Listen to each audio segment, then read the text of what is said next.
11h30, c'est l'heure de vous informer. Mesdames et messieurs, bonjour. La République démocratique du Congo commémore ce mardi 16 janvier 2024 la mort de Laurent Désiré Kabila, qui fut le 3e président du pays, assassiné dans son bureau par son garde du corps. 23 ans après sa disparition, que gardent les Congolais de l'héritage politique de Laurent Désiré Kabila? La réponse dans cet élément.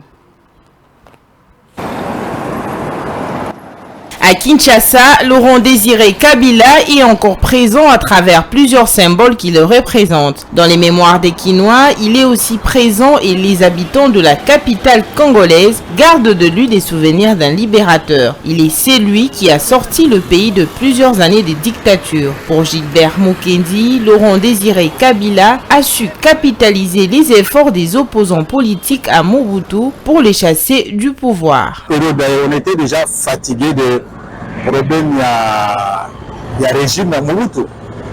Chaque régime est comme à cette époque-là, on était déjà fatigué de la dictature de Mobutu.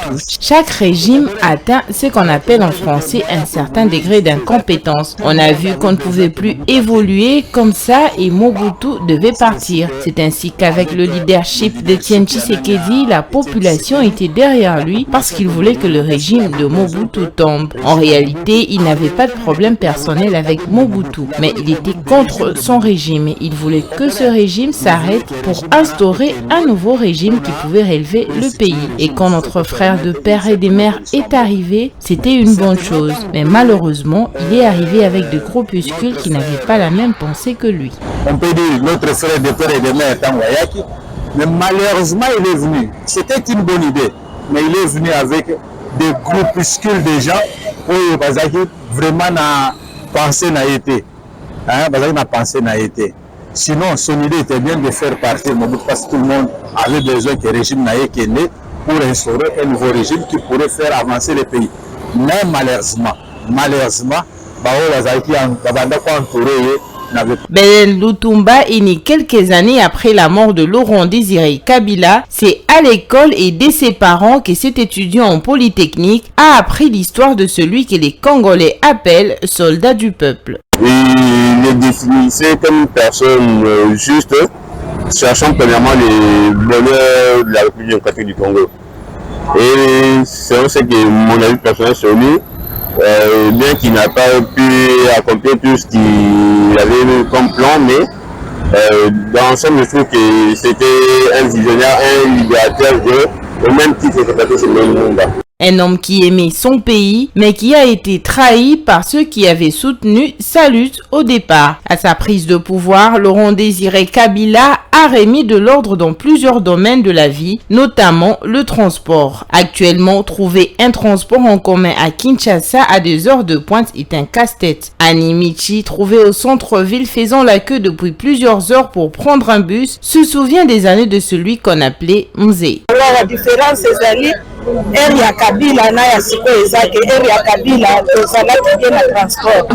l'époque de Mzee, on n'avait pas autant de difficultés pour trouver un moyen de transport. Mzee avait aboli toutes les pratiques avilissantes qu'il y avait dans ce secteur. Aussi, en son temps, les denrées alimentaires, bien que chères au début, ont connu une baisse des prix. Il avait instauré des cantines populaires où on pouvait s'approvisionner en aliments à moindre frais. C'est vraiment différent aujourd'hui où tout coûte cher et le moyens de transport sont rares.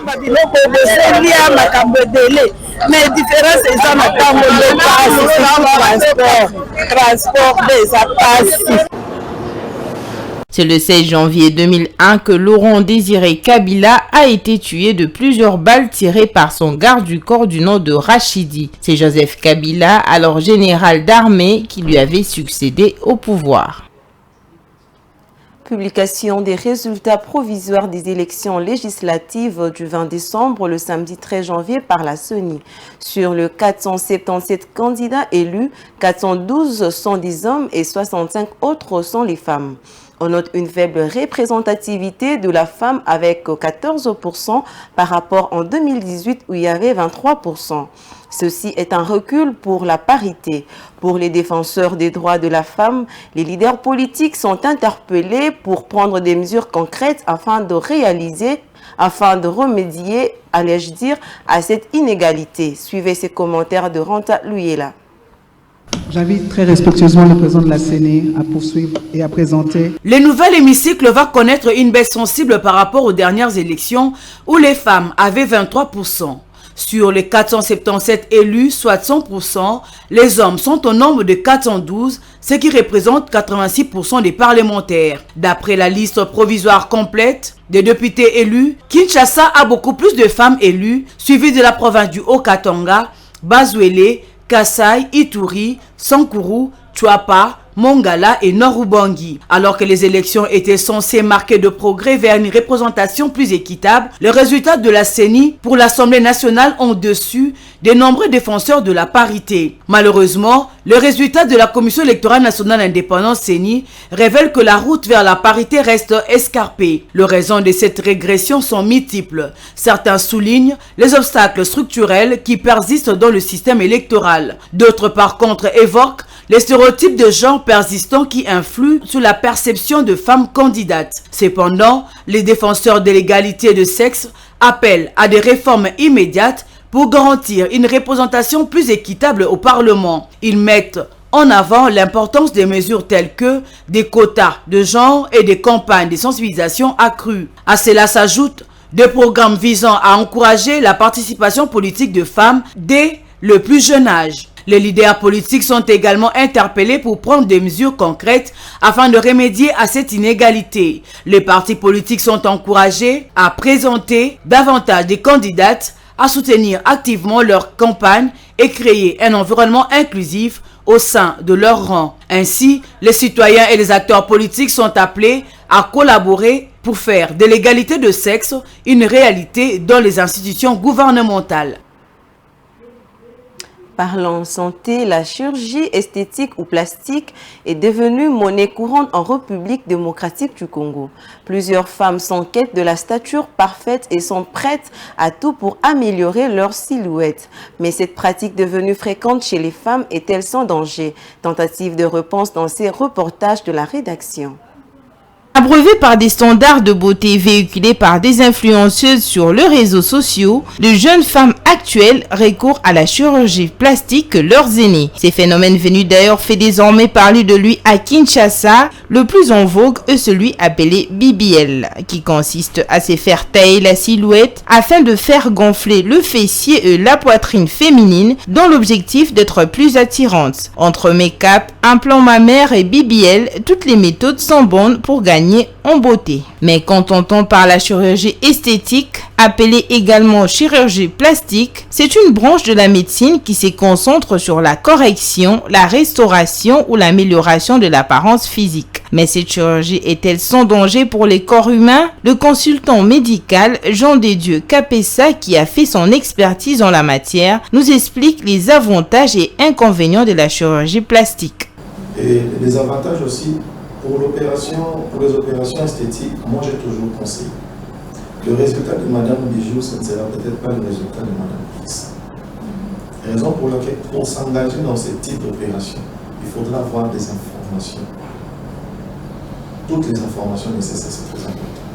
Ne vous emballez pas seulement. Parce que c'est une opération esthétique. D'où il est important. Les informations sont très importantes. Il faut être très bien informé en quoi tu es engagé. Si tu n'as pas vraiment les informations nécessaires, moi je vais conseiller de ne pas vraiment t'engager. Donc c'est ça. Parce qu'il y a des gens aussi qui ont perdu vie, il y a des gens, l'opération, ils n'ont pas eu de bons résultats. À la place même d'améliorer son aspect physique, mais il s'est encore déformé. Donc, moi je connais, j'ai vu une femme qui est venue de l'Afrique, qui est venue faire la rhinoplastie, parce qu'elle semblerait qu'on devait arranger son nez. Mais après l'opération, c'est encore devenu pire qu'avant. Donc il y en a beaucoup. Et pour d'autres, ça marche, donc ça ne marche pas. Cela dépend d'un corps. Être belle, c'est bien, mais pas au prix de la vie. Il faut savoir s'assumer avec ses défauts et ses imperfections. Et pour finir, les Léopards Handball Seniors de la République démocratique du Congo poursuivent leur préparation en vue de prendre part à la 26e édition de la Coupe d'Afrique des Nations, version masculine, prévue en Caire en Égypte. Cette compétition se déroulera du 17 au 28 janvier 2024. Pour cette édition, les Léopards de la RDC, qui est dans le groupe A, affrontera le Cap-Vert, la Zambie et le Rwanda. Regardez. La 26e édition de la Coupe d'Afrique des Nations CAN Handball version masculine se tiendra du 17 au 28 janvier 2024 au Caire en Égypte. Les Léopards de la RDC Handball Senior poursuivent leur préparation en vue de prendre part à cette compétition sportive. Depuis quelques jours, ils ont foulé le sol égyptien afin d'obtenir leur qualification au niveau africain. Lors de leur dernière participation en 2022, les ambassadeurs congolais de handball s'étaient arrêtés en quart de finale après une défaite concédée face aux Aigles du Carthage de la Tunisie avec un score de 34 contre 39. Le vainqueur de ce tournoi représentera l'Afrique aux prochains Jeux olympiques et paralympiques Paris 2024. Rappelons que pour cette 26e édition de la CAN Handball, la RDC figure dans le groupe A et affrontera le Cap-Vert, le Rwanda et la Zambie. C'est la fin de ce bulletin d'information. Merci de l'avoir suivi et bonne suite de programmes sur Mandiko Télévision.